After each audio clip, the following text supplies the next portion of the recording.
Price lord. நான் pastor Roshan Shan. இன்றைக்கி discuss பண்ணுற ஒரு ரொம்ப முக்கியமான காரியம், நம்முடைய கடவுள் நமக்கு எக்கச்சக்கமான வரங்களை கொடுத்துருக்காரு. அதில் ஒரு குறிப்பிட்ட வரம் என்னென்னா, ஊழியர்களுக்கு கொடுத்த ஒரு வரம். அது என்ன வரம்னா, கல்விமானின் நாவு. அந்த கல்விமானின் நாவு எதற்காக கொடுத்தார் அப்படின்னா, பிரச்சனையோடு வர்ற பல லட்சம் பல கோடி ஜனங்களுக்கு நியாயம் விசாரித்து அவங்க பிரச்சனையிலிருந்து அவங்கள விசாலத்தில் வச்சு அந்த பிரச்சனையிலிருந்து அவங்கள சால்வ் பண்ணி ஆவியானவருடைய வழிநடத்துதலில் ஆண்டவருக்குள்ளே மறுபடியும் விசுவாசிக்க செய்ய, ஆண்டவருக்குள்ளே மறுபடியும் நடக்க செய்யணும். அதற்கு ஆண்டவர் என்ன செய்கிறாருன்னா, ஒரு ஊழியனை தெரிந்து கொள்ளும் பொழுதே முதல்ல கொடுக்குற காரியம் என்னென்னா, கல்விமானின் நாவை கொடுக்குறாரு, அவனுடைய காதுகளை திறக்கிறாரு. இது ஏசாயா 50ஆம் அதிகாரத்தில் தொடர்ந்து எழுதப்பட்டிருக்கிற ஒரு தீர்க்க தரிசன வார்த்தை. இன்றைக்கு ஊழியர்கள் அநேகர் கவுன்சிலிங் கொடுக்குறாங்க. நிறைய பிரிவினையில் இருக்கிற, பிரச்சனையில் இருக்கிற எல்லா செட் ஆஃப் ப்ராப்ளம்க்கும் கவுன்சிலிங் ஊழியர்களிடத்தில் வருது. குறிப்பிட்ட பர்சனல் ரொம்ப ஒரு ப்ராப்ளம்ஸுக்கு ஊழியர்களிடத்தில் கவுன்சிலிங்க்கு வராங்க. எல்லாரும் நம்புகிறாங்க, விசுவாசிங்க, அவங்களுடைய பிரச்சனைகள் தீரும் ஊழியனிடத்தில் வந்து கேட்டான். ஏன்னா ஒரு ஊழியன் என்பவன் தேவனுடைய ரெப்ரசன்டேட்டிவ் அப்படின்னு நம்பி நிறைய ரகசியமான ரொம்ப பர்சனலான காரியங்களை, பர்சனலான பிரச்சனைகளை ஷேர் பண்ணுறாங்க. இப்போது இதுபடி பர்சனலான காரியங்கள், பர்சனலான பிரச்சனைகளை ஷேர் பண்ணும் பொழுது அந்த பர்சனலான காரியங்களுக்கு சொல்யூஷன் கொடுக்குற அந்த ஊழியர் ஒரு சில நேரத்தில் அவர்கள் சொல்லுகிற அந்த பிரச்சனையில் சிக்கிக்கொள்கிறான், மாட்டிக்கிறான். இதை நிறைய இடத்துல நம்ம பார்க்குறோம்.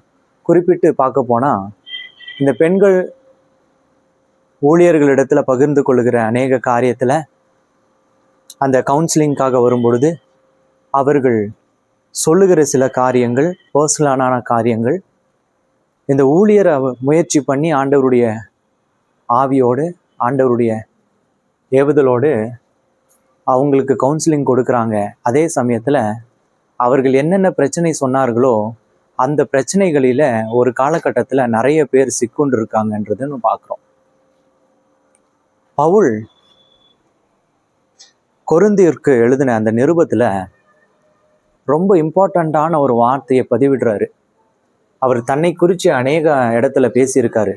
அந்த லெட்டர்ஸில் எவ்வளோ பாடுபட்டேன், எப்படி ஊழியம் செஞ்சேன், மோசே காட்டிலும் எப்படிப்பட்ட ஊழியம் செஞ்சேன், மற்றவர்களிலும் நான் எவ்வளவு தெரிந்து கொள்ளப்பட்டவன் அப்படின்னு அநேக காரியத்தை தன்னை குறித்தே பேசியிருக்காரு. எவ்வளோ மேன்மையுள்ளவன், தனக்கு எவ்வளவு பிரச்சனை நேர்ந்தது, எத்தனை முறை அடிக்கப்பட்டாரு, எத்தனை முறை கப்பல் சேதத்தில் மாட்டிக்கிட்டார் அப்படின்னு எக்கச்சக்கமாக எழுதியிருக்காரு. அதில் ஒரு குறிப்பிட்ட காரியம் எல்லாரையும் இம்ப்ரெஸ் பண்ணும் கட்டாயமாக. அது என்னன்னா, என் சரீரத்தில் கொடுத்திருக்கிற ஒரு முள், அது சாத்தானுடைய தூதன் அப்படின்னு சொல்கிறாரு. அவர் சொல்ல அந்த எக்ஸாக்ட் காரியம் எதுவாக இருக்கும்? போய் பேசுறதா, திருடுறதா, நிறைய சாப்பிட்றதா, இல்லை தூங்குறதா? என்ன காரியமாக இருக்கும்? எல்லா மனுஷனுடைய இருதயத்திலும் சரீரத்திலும் கொடுத்துருக்கிற ஒரு முள் அது. அவர் திருமணமானவரா ஆகாதவரா அப்படின்னு மிகப்பெரிய டிபேட் தான். ஆனால் வேதாகமத்தை பொறுத்த அளவுக்கு அவர் திருமணம் ஆகாதவர். அவர் அன்னகர். அன்னகர்னா திருமணம் ஆகாதவர்னு அர்த்தம். ஆனால் சரித்திர புஸ்தகத்தில் எந்த இடத்த பார்த்தாலும் அவர் திருமணம் ஆயிருக்கு அப்படின்றதுக்கான எந்த எவிடன்ஸும் இப்போ வரைக்கும் கிடைக்கல. மேபி நாளைக்கு எங்கேயாவது ஆர்கியாலஜி ஃபைன்ஸ் கிடைக்கலாம். ஆர்கியாலஜி ஃபைன்ஸில் இவர் திருமணம் ஆயிருக்கு, பிள்ளை இருக்குன்னு சொல்லலாம். யாருக்கு தெரியும்? தெரியாது. ஆனால் இப்போதைக்கு வேதாகமத்தை பொறுத்த அளவுக்கு இவர் திருமணம் ஆகாதவர். அப்படிப்பட்ட திருமணம் ஆகாதவர் திருமணத்தை குறித்து நிறைய கவுன்சிலிங் கொடுக்குறாரு. திருமணத்தில் எழுந்து கொள்கிற ஆண் பெண்ணை குறித்து கவுன்சிலிங் கொடுக்குறாரு. செக்ஷுவல் ரிலேஷன்ஷிப்பை பற்றி கவுன்சிலிங் கொடுக்குறாரு. அதெல்லாம் சொல்லிட்டு ஒரு இடத்துல குறிப்பிடுறாரு, இது தன்னுடைய சுயத்திலிருந்து சொல்லுகிற காரியம் அப்படின்னு அவர் குறிப்பிடுவதை பார்க்குறோம் அந்த லெட்டர்ஸில். இதெல்லாம் சொன்னதுக்கப்புறம் அவர் இந்த காரியத்தை குறிப்பிடுறாரு, என் சரீரத்தை குத்துகிற இந்த முள்ளை எடுத்து போடும்னு 1 முறை இல்லை 3 முறை கேட்டேன், ஆனால் என் கிருபை போதும் என்று சொல்லிவிட்டார் அப்படின்னு சொல்கிறாரு. அப்போது ஒரு கவுன்சிலிங் அப்படின்றது பலதரப்பட்ட மக்களுடைய மனநிலைக்கு ஆறுதல் கொடுக்கக்கூடிய ஒரு வார்த்தை, கவுன்சிலர்ஸ். அப்போ அந்த கவுன்சிலர்ஸ்க்கு ஆண்டவர் தெரிந்து கொண்ட உடனே ஊழியனை கல்விமானின் நாவையும் செவியை திறந்து அவர் பேசுகிற செவி கேட்கிற காரியங்களையும் அவன் முதலாவது கற்றுக்கொள்ள கொடுக்குறாரு, கற்றுக்கொள்ள வைக்கிறாரு. அதே சமயத்தில் கவுன்சில் பண்ணுற அந்த மனிதன் கவுன்சிலிங் பண்ணதுக்கு பிறகு நிறைய, அதாவது 99.9999% பேர் எந்தில் கவுன்சிலிங் கொடுக்குறாங்களோ அதே பாவத்தில் விழுந்து போகிறாங்க என்பது உண்மை. இது கிறிஸ்தவத்தில் கட்டாயம் மறுக்கப்படாத உண்மை என்று நான் விசுவாசிக்கிறேன். எல்லாரும் விழுந்திருக்காங்களா? கட்டாயமாக எல்லாரும் விழுந்திருக்காங்க. எல்லாரும் விழுந்து போவாங்களா? 100க்கு 100% வாய்ப்பு இருக்கு விழுந்து போக. அப்போ ஆவியில பலப்படுறதுனால, உபவாசம் இருக்கிறதுனால, அந்நிய பாஷை வரத்தினால, நமக்கு இருக்கிற பயங்கரமான எல்லா டேலண்ட்னால, வேத அறிவுனால எதனால அதை நிறுத்த முடியும்? இதை நிறுத்தவே முடியாதா அப்படின்னா, அதை மேற்கொண்ட ஒரே ஒருவர் மாத்திரம்தான் இருக்காரு, அவர் இயேசு கிறிஸ்து.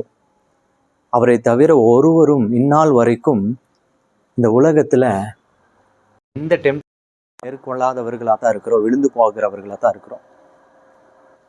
அப்ப விழுந்து போனவனாவே இருக்கணுமா அப்படின்னா கிடையாது. விழுந்து போனவன் எழுந்திருக்கிற வாய்ப்பை ஆண்டவர் கொடுத்திருக்காரு. ஆனா எழுந்திருக்கிற வாய்ப்பை பயன்படுத்தாமல் அதற்குள்ள விழுந்து கிடக்கிறவர்கள் 1000 பேர், லட்சம் கோடி பேர்.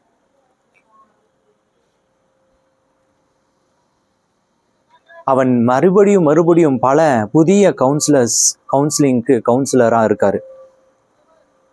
அந்த புது பிரச்சனைகள் அவனை மறுபடியும் விழுந்து போன பாவத்திலேயே மறுபடியும் தள்ளுகிறது. அதனால நிறைய பேர் தன்னுடைய வரங்களை இழந்து போறாங்க, தன்னுடைய கிருபைகளை இழந்து போறாங்க, தன்னுடைய ஊழியத்தை இழந்து போறாங்க, தன்னுடைய ஓட்டத்தை இழந்து போறாங்க. சிலர் ஊழியத்தை விட்டு போறாங்க, விட்டு போனவர்களும் இருக்காங்க. இது எல்லாம் இதோ இந்த பாதாளத்திலிருந்து கட்டவிழ்க்கப்பட்டு பிசாசானவன் கொண்டு வருகிற மகா பெரிய தந்திரம். ரோமருக்கு எழுதின அந்த நிருபத்துல முதல் அதிகாரத்துல 20க்கு அடுத்து 20, 21, 22 வசனங்களை பார்த்தனா குறிப்பிட்டு அவர் எழுதுறாரு. யாரு? பவுல் எழுதுறாரு, சிந்தையினாலே வீணர்களானார்கள் அப்படின்னு எழுதப்பட்டிருக்கு. சிந்தையில வீணர்களாக்கப்பட்டிருக்கோம். ஒரு கவுன்சிலருக்கு நல்ல ஒரு ஞானம் இருக்கணும். ஞானம் இல்லைன்னா ரொம்ப குளறுபடியான இடியாப்ப சிக்கல் இருக்கிற பிரச்சனைகளை சால்வ் பண்ண முடியாது, அவங்களுக்கு ஆறுதல் கொடுக்க முடியாது. அப்படிப்பட்ட கவுன்சிலர்கள் அதே பிரச்சனைக்குள்ள மாட்டிக்கொள்ள போறாங்க. இது எதனால காரணம் அப்படின்னா, அதே பவுல் எழுதுறாரு, சிந்தையினாலே வீணராக்கப்பட்டிருக்காங்கன்னு. இப்படிப்பட்ட சூழ்நிலையில நாம் எப்படி காப்பாற்றப்படணும்? ஒரு கவுன்சிலர்ஸ் என்ன ப்ரொடெக்ஷன்ஸ்ல எடுத்துக்கணும், எப்படி அதை அணுகணும் அப்படின்றத நம்ம வரக்கூடிய நாட்களில் 1 by 1 பார்ட் 1, பார்ட் 2, பார்ட் 3 நம்ம பார்க்க போறோம். பட் எந்த ஒரு காரியத்தையும் கவுன்சிலிங்க்கு அணுகுவதற்கு முன்பதாக, ஆணோ பெண்ணோ நீங்க யாரை அணுகினாலும் அதற்கு முன்பதாக நீங்கள் அந்த காரியத்துக்கு தயாரா என்பதை ஒரு முறை 1000 முறை யோசனை செய்து செய்யவும் தயவாய்.